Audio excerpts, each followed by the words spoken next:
أعوذ بالله من الشيطان الرجيم بسم الله الرحمن الرحيم السلام علیکم ورحمۃ اللہ وبرکاتہ۔ الحمد للہ رب العالمین والصلاة والسلام علی اشرف الانبیاء والمرسلین وعلی آلہ واصحابہ اجمعین، اما بعد۔ محترم ناظرین،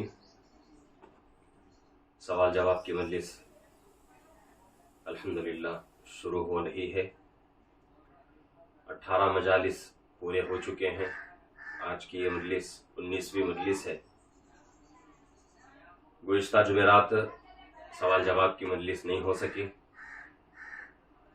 اس کی وجہ میں نے پہلی مجلس میں اس کی وضاحت کر دی ہے کہ سفر میں جانا تھا اور سفر جو ہے بہت لمبا ہو چکا، تو اس کی وجہ سے سوال جواب کی مجلس بھی نہیں ہو سکی، اور اسی طریقے سے 2 مجلسیں قرآن پاک کی تفسیر کی اور 2 مجلسیں حدیث شریف کی مجلس کی 2 مجلسیں حدیث شریف کی نہیں ہوئی۔ تو آج جو ہے 19ویں مجلس ہے، سوال جواب کی مجلس شروع ہو رہی ہے۔ جیسا کہ میں نے اس سے پہلے بھی وضاحت کر دیا تھا، مسائل تو بہت سارے ہوتے ہیں، لیکن ان مسائل میں کچھ مسائل کو چن کر اس کا جواب یوٹیوب کے ذریعے سے، فیس بک کے ذریعے سے آپ تک پہنچانے کی کوشش کرتا ہوں، اور جتنے سوالات آتے ہیں ان سوالات میں صرف 10 یا پھر جو ہے 12 اتنے ہی سوال اور اس کے جوابات دیتا ہوں، اس لیے کہ کچھ سوالات ایسے ہوتے ہیں جو بار بار ہوتے رہتے ہیں، اور کچھ سوالات ایسے ہوتے ہیں جو کہ عمومی طور پر نہیں دی جاتی، اس کو جو ہے چھپا کر ہی سوال کیا جاتا ہے، تو اس کا جواب چھپا کر ہی مخفی طور پر ہی دیا جائے گا۔ تو ان سوالوں کو ہٹا کر جو سوال اس سے پہلے نہیں ہوئے ہیں اور جو سوال عمومی اعتبار سے ہوتا ہے، تو ان سوالوں کا انتخاب کر کے 10 سے 12 سوال ان کے جوابات دیتا ہوں۔ اگر زیادہ سوالات ہو گئے تو ویڈیو لمبا ہو جائے گا، آپ حضرات کے لیے بہت مشکل ہو جائے گا، تو اس وجہ سے صرف 10 سوالات یا 12 سوالات ہوتے ہیں۔ تو آج کی مجلس میں بھی میں نے، ویسے تو گزشتہ مجلس کے بھی کچھ مسائل ہیں، اس مجلس کے بھی کچھ مسائل ہیں، لیکن دونوں مجلسوں کے صرف 11 سوالات کا میں نے انتخاب کیا ہے۔ سب سے پہلا سوال ایک ساتھی کر رہے ہیں کہ مفتی صاحب، اگر کوئی آدمی غسل کرنے کے لیے غسل خانے میں جائے اور شیطان کے بہکاؤ میں آ کر منی کا اخراج کرے اور فوراً غسل کرے تو غسل ہوگا یا نہیں؟ تو سب سے پہلی بات تو یہ ہے کہ بھئی منی کا اخراج ہاتھ سے بہت ہی بری بات ہے، جس کو مشت زنی کہا جاتا ہے۔ یہ بہت ہی بری بات ہے، بہت ہی بڑا گناہ ہے، اس سے بچنے کی ضرورت ہے۔ اور رہا مسئلہ غسل ہوا یا نہیں ہے، تو اس میں کچھ شک باقی رہ جاتا ہے، اس لیے کہ ابھی منی کا اخراج ہوا ہے، منی نکلی ہے، فوراً غسل اگر کر لے، اگر یہی صورت احتلام کی ہے تو احتلام ہو گیا، فوراً غسل کر لیا تو کوئی جو ہے اس میں مذائقہ والی بات نہیں رہتی۔ لیکن اگر آدمی بیوی سے مل لیا، صحبت کر لیا، یا پھر جو ہے ہاتھ سے منی کا اخراج کیا، تو فوراً جو ہے غسل اگر کر لے تو اس میں اندیشہ رہتا ہے کہ بھئی غسل کے درمیان میں یا غسل کے بعد 1-2 قطرے نکلیں منی کے، اس لیے کہ نیند کی حالت میں جو عضو میں حرکت ہوتی ہے، جو سختی آتی ہے، وہ الگ ہے، لیکن یہاں چاہ کر غیر اختیاری نہیں بلکہ اختیاری طور پہ یہ عمل ہو رہا ہے، تو اس وجہ سے عضو میں کچھ دیر تک سختی اور حرکت باقی رہتی ہے، تو اس لیے بہتر یہ ہے کہ ایک 10 منٹ رک کر بعد میں جو ہے غسل کر لے تو اس میں کوئی شک باقی نہیں رہتا. تو بہتر یہی ہے کہ 10 منٹ رکے، رکنے کے بعد غسل کر لے. اس کے بعد دوسرا سوال ہے، ساتھی سوال کر رہے ہیں کہ مفتی صاحب رضاعی اور نسبی بھائی بہن کا مطلب کیا ہے؟ تو رضاعی اور نسبی بھائی بہن کا مطلب یہ ہے کہ نسبی بھائی بہن ایک ماں کے بچوں کو کہا جاتا ہے. ایک ماں سے جو بچے پیدا ہو رہے ہیں، ایک ماں اور ایک باپ کے ذریعے سے، ان کو جو ہے نسبی کہا جاتا ہے. اور رضاعی بھائی بہن جو ہیں وہ دو عورتوں سے جو 2 بچے پیدا ہوئے اور یہ 2 بچے ایک تیسری عورت کا دودھ پی رہے ہیں، تو اس کو جو ہے رضاعی رشتہ کہا جاتا ہے. اس لیے کہ ایک عورت سے لڑکا پیدا ہو رہا ہے اور ایک عورت سے لڑکی پیدا ہو رہی ہے، یا پھر دونوں سے لڑکیاں یا دونوں سے لڑکے پیدا ہو رہے ہیں. یہ دونوں بچے اپنی ماں کا دودھ نہیں پی رہے ہیں، بلکہ دونوں بچوں کو ایک تیسری عورت کے حوالے کیا جا رہا ہے دودھ کے لیے. اب یہ دونوں بچے تیسری عورت کا دودھ پی رہے ہیں، تو اس وجہ سے اس کو جو ہے رضاعت والا رشتہ کہا جاتا ہے. اور یہ دودھ پینے کی وجہ سے یہ دونوں، چاہے دونوں لڑکے ہوں، دونوں لڑکیاں ہوں، ایک لڑکا ایک لڑکی ہوں، تو ان دونوں میں رضاعی بھائی بہن بھائیوں کا رشتہ ہو جاتا ہے. یہ ہے فرق. اور اسی طریقے سے ایک ساتھی سوال کر رہے ہیں کہ مفتی صاحب ایک آدمی مرتے وقت اپنے وارثین کو وصیت کر رہا ہے کہ میں جب مر جاؤں، میرا انتقال ہو جائے، تو انتقال کے بعد میرا 10واں 20واں 40واں ضرور کرو. اس طرح جو ہے وصیت کر کے انتقال ہو رہا ہے آدمی کا، تو کیا وارثین کو اس کی وصیت پورا کرنا ضروری ہے؟ تو یہ جو ہے اس میں 2 باتیں جمع ہو گئیں. ایک ہے وصیت اور ایک ہے وصیت میں جو بات کہی گئی ہے اس کو پورا کرنا. ویسے تو شریعت جو ہے وصیت پورا کرنے کا حکم دیتی ہے، لیکن یہ ہے کہ اس میں یہ دیکھا جائے گا کہ بھئی جو آدمی مر رہا ہے، مرتے مرتے کوئی بات اپنے وارثین سے کہہ رہا ہے، کوئی عہد و پیمان لے کے مر رہا ہے، کوئی وصیت کر رہا ہے کہ بھئی میرے مرنے کے بعد یہ کام کرو. اب یہ کام دیکھا جائے گا شریعت کی روشنی میں کہ یہ کام شریعت کی روشنی میں، قرآن حدیث کی روشنی میں حلال ہے یا حرام، جائز ہے ناجائز ہے. اگر حلال ہے تو کرنے میں کوئی مذائقہ نہیں ہے، مذائقے کی بات نہیں، بلکہ کرنا ضروری بن جاتا ہے. اگر وہ بات شریعت میں ناجائز قرار دے دیا گیا ہو تو پھر اس پر ہم عمل نہیں کریں گے، وہاں جو ہے وصیت پوری نہیں کریں گے. تو اس لیے اگر کوئی آدمی مرتے وقت یہ وصیت کر جائے کہ بھئی میرے مرنے کے بعد 10واں 20واں 40واں برسی وغیرہ کی جائے، تو یہ چیزیں جو ہیں شریعت میں دور دور تک ان چیزوں کا کوئی واسطہ نہیں ہے، کوئی رشتہ نہیں ہے، اور یہ چیزیں بات کی ایجاد کردہ ہیں، شریعت میں اس کا کوئی وجود نہیں. تو اس لیے اس کو ہم اس وصیت کو پورا نہیں کریں گے. تو یہ جو ہے ضروری بات ہے. اور اسی طریقے سے ایک ساتھی سوال کر رہے ہیں کہ مفتی صاحب کھانا کھاتے وقت درمیان میں چھینک آ جائے تو کیا چھینک آنے پر کلی کرنا ضروری ہے یا کلی کرے بغیر کھانا کھا سکتے ہیں؟ تو یہ کوئی بڑا مسئلہ نہیں ہے، بس اس پہ جو ہے نظافت اور اسی طریقے سے صفائی ستھرائی کی بات ہے، نظافت والی بات ہے. اس لیے کہ چھینک جب آتی ہے آدمی کو تو 2 چیزیں ہوتی ہیں. ایک تو یہ ہے کہ بھئی کبھی کبھی چھینک آتی ہے تو ناک سے اور منہ سے گندگی نکل جاتی ہے، ریت نکل جاتا ہے، یا پھر جو ہے تھوک نکل جاتا ہے، بلغم نکل جاتا ہے. تو اس طریقے سے.